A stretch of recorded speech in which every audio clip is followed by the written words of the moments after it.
ടീമേ അമ്മച്ചി സ്പെഷ്യലാണ് മുട്ടപ്പപ്പടം എന്ന് പറയും കൊച്ചിക്കാർ. ഇത് നിങ്ങളെല്ലാവരും ഒന്ന് ഉണ്ടാക്കി നോക്കണോട്ടാ, അടിപൊളിക്കറിയാണ്. ടീമേ കറിയൊന്നുമില്ലല്ലോ, നമുക്ക് എന്താ ഉണ്ടാക്കാൻ പറ്റിയപ്പോ? ടീമിന്റെ അമ്മച്ചി ഉണ്ടാക്കുന്ന മുട്ടപ്പപ്പടം ഇല്ലേ, അതൊന്നും ഉണ്ടാക്കട്ടെ ടീമേ. ആദ്യം വെളിച്ചെണ്ണ ഒഴിക്കാട്ടാ. പ്രവാസികള് ഇത് പഠിക്കണോട്ടാ, പ്രവാസ ലോകത്തിൽ ചെയ്യുന്ന അജ്മാലിൽ നിന്ന് ചെയ്യുന്നത്. ഇത് കണ്ട വെളിച്ചെണ്ണ കുറച്ച് ഒഴിച്ചാൽ മതി.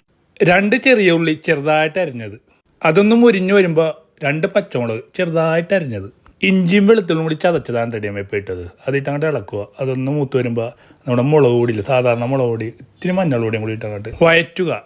എന്നിട്ട് ഇത്തിരി വെള്ളം അങ്ങോട്ട് വെച്ച് അതങ്ങോട്ട് തിളച്ചതിന് ശേഷം നമ്മുടെ പപ്പടം അങ്ങോട്ട് എടുത്തിട്ട് ചന്നം പിന്നെ അങ്ങോട്ട് ഇതുപോലെ കീറിയിടുക. അങ്ങോട്ട് ഇളക്കുക. അതങ്ങോട്ട് തിളച്ച് വന്ന് കഴിയുമ്പോൾ ഇത്തിരി ഉപ്പിട്ട് കൊടുക്കുക. പപ്പടം വെന്തതിന് ശേഷം മുട്ട പൊട്ടിച്ചിടും. ഇതാണ് ടാസ്ക്. ഉണ്ണി പൊട്ടാതെ ഇതുപോലെ ഇടണം. പിന്നെ മൂടി വെച്ച് അങ്ങോട്ട് വേവിക്കുക. കുറച്ച് കഴിയുമ്പോൾ അങ്ങോട്ട് നന്നായിട്ട് തിളച്ച് വരും. കഴിയുമ്പോൾ നമ്മുടെ കറിവേപ്പിലല്ലേ, കറിവേപ്പില അങ്ങോട്ട് വിതറി കൊടുക്കുക. നല്ല സ്മെല്ല് വരും. അപ്പം പിന്നീട് നമുക്ക് ചോറും കൂട്ടിയാണ് ഇത് കഴിക്കേണ്ടത്.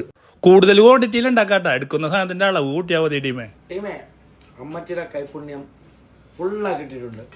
സൂപ്പർ, നന്നായിട്ടുണ്ട്.